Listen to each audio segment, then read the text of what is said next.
Good morning my YouTube family, welcome back to another video from Basket the Dendrophile.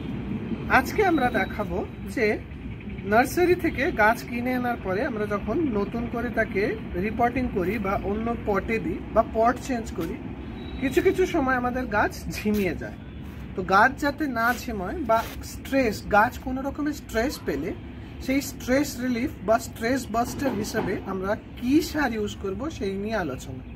এছাড়া আমরা সকলেই জেনে থাকি যে গাছের পাতা সবুজ হয় শুধুমাত্র ক্লোরোফিলের জন্য, অর্থাৎ গাছ সূর্যের আলোর থেকে ক্লোরোফিল গ্রহণ করে সালোক সংশ্লেষের মাধ্যমে সে তার পাতা সবুজ করে এবং সবুজ পাতা থেকেই সে তার খাবার তৈরি করে থাকে।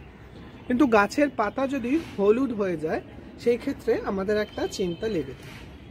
তো গাছের পাতা যখনই আমরা সবুজ দেখব, প্রথমেই আমাদের মাথায় স্ট্রাইক করা উচিত যে নিশ্চয়ই ক্লোরোফিলের কোনো ঘাটতি হয়েছে। তো এই ক্লোরোফিলের ঘাটতি যাতে না হয় সেই ঘাটতি কমাতে আমরা যেটা ব্যবহার করব সেই নিয়েই আলোচনা, এবং তার সাথে এই যে সারটি নিয়ে আলোচনা করব তার বৈশিষ্ট্য বা কী দিয়ে তৈরি সেগুলো আমরা একটু প্রথমে জেনে নেব।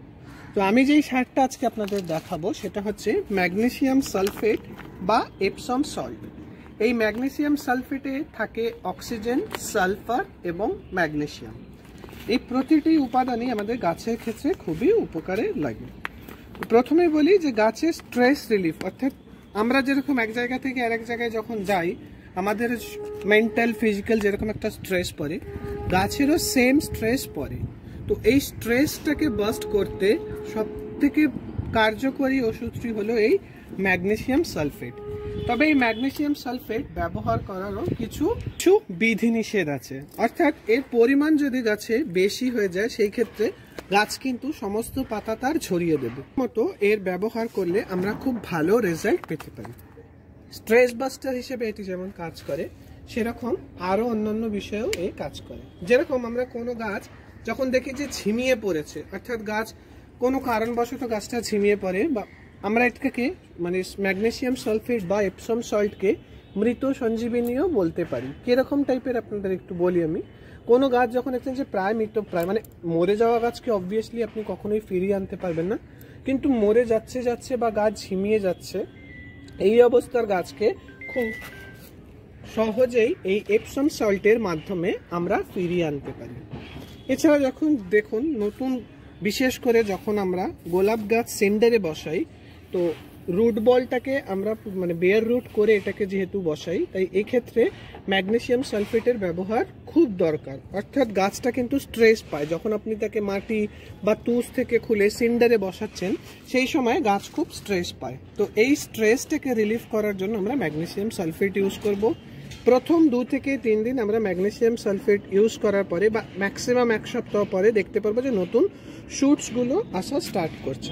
এরপরে আমরা আমাদের ডেইলি ফিডিংয়ে চলে যাব। তো ডেইলি ফিডিং বা গোলাপের পরিচর্যা আজকে নয়, আজকে আমাদের পরিচর্যার বিষয় হলো ম্যাগনেসিয়াম সালফেটের ইউজ। তো যে কোনো স্ট্রেস রিলিফ করার জন্য বা নতুন গাছ যখন আমরা কোনো জায়গায় বসাচ্ছি বা যে কোনো পটিং মিক্সেই এই ম্যাগনেসিয়াম সালফেটের ব্যবহার খুবই অনস্বীকার্য। এরপর চলে আসি এর ব্যবহার। একে ব্যবহার করার 3টি পদ্ধতি আছে। একটি ফয়েলার স্প্রে, অন্যটি ড্রেনেজ মানে মাটিতে আপনি ড্রেন করে দিতে পারেন, আর একটি হলো আপনি মাটির চারিদিকে মাটি, মিডিয়া, সিন্ডার যাই আছে না কেন সেই মিডিয়াতে আপনি ছড়িয়ে দিতে পারেন। তো এই ম্যাগনেসিয়াম সালফেটের ব্যবহার কিন্তু একদম বুঝে শুনে করতে হবে। 1 গ্রাম 1 লিটার জলে গুলে ভালো করে ফয়েলার স্প্রে বা আপনি মিডিয়ার চারিদিকে দিয়ে দেবেন, টবের পাশে মিডিয়ার চারিদিকে দিয়ে দেবেন, বা আপনি 1/2 গ্রাম করে পার টবে 6 থেকে 8 ইঞ্চির টবে 1/2 গ্রাম করে দিয়ে তারপরে জল দিয়ে দেবেন। মনে রাখবেন এটি কিন্তু যেরকম আপনার গাছকে স্ট্রেস থেকে রিলিফ করবে, এর পরিমাণ কিন্তু যদি বেশি হয়ে যায় আপনার গাছ সহ আপনাকেও কিন্তু খুব বেশি স্ট্রেসে ফেলবে। তাই বারংবার করে বলছি এর ব্যবহার আপনি জেনে করুন। 1 গ্রাম 1 লিটার জলে ম্যাক্সিমাম এই পরিমাণ বুঝে আপনি দিন, আপনার গাছ সবুজ সতেজ থাকবে এবং গাছে ক্লোরোফিলের অভাব হবে না, পাতা সবুজে সবুজে ভরে থাকবে। আশা করি আপনাদের এই ছোট্ট ম্যাগনেসিয়াম সালফেটের ইউজের ব্যবহার, এর কি উপকারিতা, সেই ভিডিওটি আপনাদের ভালো লেগে থাকবে। এই ছোট্ট ভিডিওটি ভালো লেগে থাকলে অবশ্যই লাইক, কমেন্ট, শেয়ার এবং সাবস্ক্রাইবের মাধ্যমে আমার আগামীর পথকে সুগম করবেন। কিছু ভুল ত্রুটি বলে থাকলে আপনারা কমেন্টসের মাধ্যমে আমাকে জানিয়ে রাখবেন। আমি পরবর্তী ভিডিওগুলোতে সেই ভুল শুধরানোর চেষ্টা করব।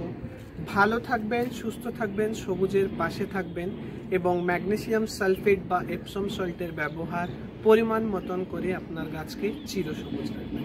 ধন্যবাদ।